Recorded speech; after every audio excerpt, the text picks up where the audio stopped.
ಕೆಲವೊಮ್ಮೆ ಮನಸ್ಸು ಖಿನ್ನತೆಗೆ ಜಾರಿದ್ದಾಗ ಪ್ರತಿಯೊಬ್ಬರಿಗೂ ಅಲ್ಲಿ ಥೆರಪಿ ಬೇಕೇ ಬೇಕು ಅಂತೇನಿಲ್ಲ. ಪ್ರತಿಯೊಬ್ಬರೂ ಕೌನ್ಸಿಲರ್ ಹತ್ರನೇ ಹೋಗಬೇಕು ಅನ್ನೋ ರೂಲ್ಸ್ ಇಲ್ಲ.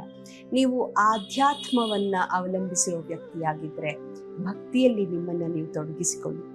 ನೀವು ಸಾಮಾಜಿಕ ವ್ಯಕ್ತಿಯಾಗಿದ್ದರೆ ಸ್ನೇಹಿತರ ಹತ್ರ ನಿಮ್ಮ ಮನಸ್ಸಿನ ಗೊಂದಲವನ್ನು ಹಂಚಿಕೊಂಡು ನಂತರ ನೀವು ಅದಕ್ಕೆ ಪರಿಹಾರವನ್ನು ಕಂಡುಕೋಬಹುದು.